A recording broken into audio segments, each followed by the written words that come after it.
One TV special report.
Yes, good morning. Una sa tanan ang ato ang pagtimbaya sa ato ang mga katawhan dinhi sa lungsod sa Clarin ug ingon usab sa ato ang amahan sa Distrito 2 ang ato ang Deputy Speaker Attorney Henry Sevilla Waminal. Of course, ang ato ang halangdong mayura Honorable Glory P. Loring Roa, ang ato mahal na board member Honorable Emiterio Roa Senior. O ingon usab sa ato ang vaccination team members nga niya karon dinhi, of course niya nga ato ang municipal health officer in the person of Doktora Marcionita Noni Mati, o kasamtangan nga live kita karon niya dinhi sa ato ang tulunghaan sa Clarin National High School din usa sa tulo nga identified area for vaccination nining atong gipahigayon nga pagbakuna dinhi sa lungsod sa Clarin. Kapila na ning nahugna sir nga vaccination? Kini nga bahin karon actually mo ni ang una nga vaccination, first dose alang sa mga missed dose, meaning kadtong ato ang mga barangay health emergency response team o ingon usab sa mga barangay health workers nga unang nakadawat niya atong miaging bulan sa Abril pitsa 11 ngadto sa 13 2021, dunay mga wa maapil adto mao nga karong adlaw kadtong mga missed dose wa madapati dunay 100 ka mga recipient karong adlaw diin mao sa gihapon ang mga sakop sa barangay health emergency response team o nga atong barangay health worker. So apil ang atong mayura ani. Ang ato ang halangdong mayura sanglit do naman tay mga quick substitute no sa pagdetermine sa tuang rural health unit pinagi sa tuang municipal health officer sa mga dili makahulip sa mao nga allocation unya ang atong mayura Loring Roa, ang atong board member Miming Roa, ang ato ang of course kauban ang atong kuraparoko Reverend Father Alfredo Malalis, makadawat usab sila unya gihulip sila o a quick substitute alang sa 100 nga allocation sa mga missed dose, Sir John. Pila kaning adlaw, pila kaning karon sir? Sama sa akong gingon sa unahan, aduna kitay 100 ka allocation karon. Nalipay ta nga ang mga missed dose niadtong miaging Abril 11, 2021 nga mga sakop sa BHERT o sa BHW naay mga gipaabot dinhi karon sa ato ang mga kabaranggayan. O lagi sa akong gingon sa unahan, ang dili makahulip sa gihapon do natay gi-reserve no sa atong mga sa atong mga senior citizens nga nagapanguluhan sa ato ang mayura Loring Roa, sa atong board member Emiterio Roa, atong kuraparoko ug uban natong mga empleyado unya pohon no kung naapagi masubra sila nga ato ang madapatan as a quick substitute, Sir John. Kumusta ang response sa atong mayura ug atong board member sa ilang vaccination? Sir John, atong nasaksihan kaganina ug atong makita sa ato ang live video nga naa ang excitement no sa ato ang inahan sa lungsod nga makadawat nining maong bakuna kay lagi iyahan naman ang gipaabot sa atong katawhan nga ang pagbabakuna maunsa man nga klase, Pfizer, Sinovac, Astra, Moderna ug uban pa, sanglit giagi sa masubsob nga pagtuon og proseso sa mga batid ug eksperto kini sigurado nga makaluwas og epektibo. Og isip usa ka leader mao nga dako niya nga kalipay ug pagpasalamat sa kahitasan nga naabot na sa yugto diin ang senior citizen nga sama sa atong halangdong mayor makapakita sa katawhan nga nagabaton usab siya susama nga kaisog og pagsalig uban ang kumpiyansa nga ang nasangpit nga bakuna epektibo ug makaluwas. Kung adlaw ang atong mga senior citizen sa iawhag mo ani. Sa gihapon no ato ni kanunay gibalik-balik sa atong mga kaigsuonan nga labi na sa mga kaigsunan nato nga mga nanay ug tatay no naana sa pangidaron og kanang gitawag nato sa in English og dual citizenship kun mga senior citizens, mga nanay ug tatay no dili na tang mabalaka kay gani ang ato ang inahan sa lungsod 82 anyos no nagpabakuna sa tumang kaikag o kadasig no nga makadawat siya sa mga bakuna kay agi epektibo kini og makaluwas. Sama usab ang excitement sa ato ang board member 82 anyos gihapon no si board member Miming Roa nagpabakuna, nilang tulo ni Father Fred Malalis siya gud mo pinakauna kay kalawi sa Ginoo kini man pagbabakuna usa sa mga tan-aw ni mga senyales aron kita makaproceed dito sa vaccination mismo kinahanglan ang ato ang blood pressure kontrolado. So nakita nato ang ato ang board member nga 82 anyos pero kaloy sa Ginoo sirit-sirit, no? Ang ato ang mayora ni Abirya gamay pero usara pod ka Abiryahan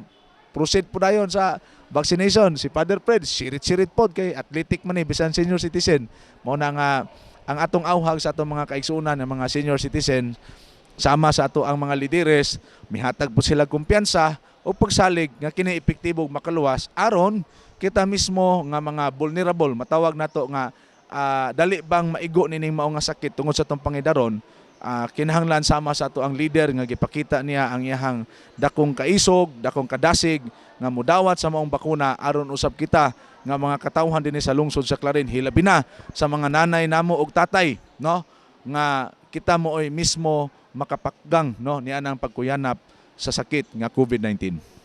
Ug mga adlaw hangtod sa sunod pang mga adlaw, adlaw nga Biyernes, ipahigayon na usab ang second dose alang sa ato ang mga sakop sa Barangay Health Emergency Response Team ug ingon usab sa mga barangay health workers nga nakadawat niadtong una nga dose sa miaging Abril 11 ngadto sa 13. So ato gihapon nga giawhag ang atong mga kaigsuonan nga nakadawat niadtong una nga dose. Mani kita og mapuhon sumala sa atong schedule hangtod kini sa Biyernes alang sa nasangpit nga second dose vaccination sa atong mga sakop sa BHERT ug BHW. Sir John, no? Very timely kining ato ang pag-cover karon dinhi sa ato ang gihimo nga vaccination dinhi sa lungsod sa Clarin kay kagahapong adlaw pizza G's ning bulan sa Mayo nagpahigayon ta og local interagency task force kun IATF meeting dito sa lawak sa Sangguniang Bayan. Ang ato ang kaso dinhi sa COVID, no, subo nga medyo mitaas na, no, mikabat na sa 21 nga mga positibo. Unya kini mga local transmission. Sir John, bot pasabot ang COVID naana gyud sa ato ang komunidad dinhi sa lungsod sa Clarin ug doon na tay mga kaigsunan nga nanrabaho sa mga sikbit nato nga syudad o dapit diin na nakadala usab pag-uli dinhi og COVID. Mo na nga ang ato ang proactive response, no, nga gipanguluhan sa ato ang local disaster risk reduction management officer, at the same time our municipal administrator si Engineer Emiterio Rua Jr. nga kinahanglan ang ato ang mga kaigsuonan nga sumapa nagpositive sa antigen test ato dayong gidala dito sa pasilidad sa ato ang probinsya aron magpahigayon sila RT-PCR kon swab test o nakita nato sa mga resulta nga gipahigayon gikan sa nagadiyang barangay doon nagyoy mga nagpositibo usab sa swab test bisan pa man sa ilahang pagka antigen test positive, Sir John. Yes, definitely wala gihapon giusab nato ang protocol alang sa mga kaigsuonan nga nagpositibo. Gawas nga paspas ang ato ang mga sakop sa contact tracing gikan sa buhatan sa ato ang Department of the Interior and Local Government ato usab gilayon nga gisulod sa isolation facility sa atong probinsya. Unya dugang niini nga kasayuran nabaw-an nato nga medyo ubay-ubay na ang mga ni-okupar sa ato ang mga pasilidad sa probinsya ug mauna nga ato gyud nga gihangyo ang katawhan nga magbidantayon ta, no, gani ako na lang pong iapasumpay, Sir John, ang atong lokal nga ATF nakita nga naningkamot ang atong lokal na pangamahanan nga mubalik ang lakat sa ekonomiya, mubalik ang kasibot sa turismo, pero ato usab nakita nga kini nahimo usab nga contributing factor alang sa pagsaka sa ato ang kaso sa COVID. Hinungdan nga naghimo og resolution ang ato ang local nga IATF nga kining mga strategic nato nga mga tourist attraction sama sa mga suba dinhi sa Kanikapan, Masabod, Kanibungan, ingon usab sa Bituon, Hilabihan, Kabirhen ug ang Dalingap, bisan pa man dinha sa may Sibasi, mga beaches nato ato gyud nga gihimuan og resolusyon alang sa dugang nga pagkontrolar niini isip mekanismo sa pagpakgang sa pagkuyanap sa local transmission sa atong lungsod sa Clarin. Isip pagtak-op nining ato ang pagpadangat karon sa ato ang update dinhi sa lungsod sa Clarin, kami mapasalamaton sa atong higala sa media. Of course, ang usara katawag ang atong 1TV news channel pinagi sa tuang Sir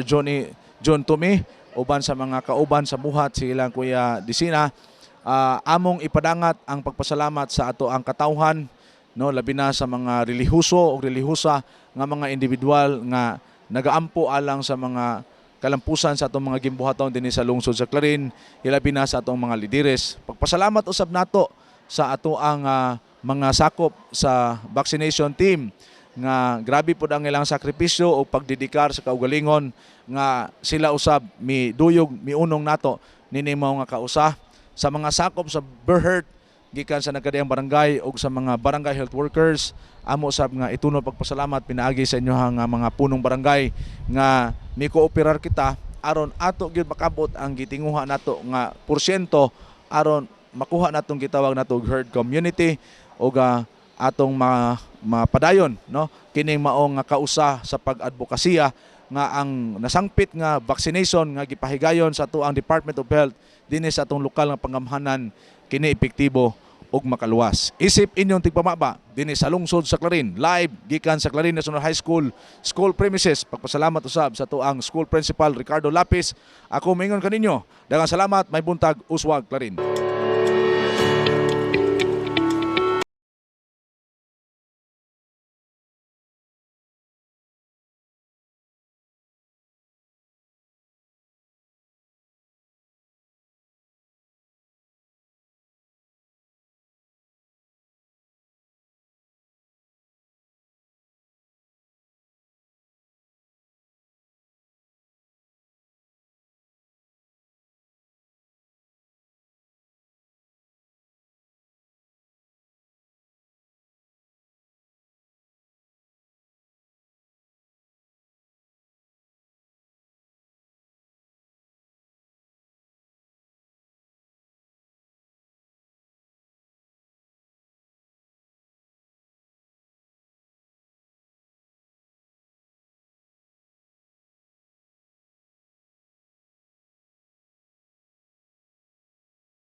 One TV special report.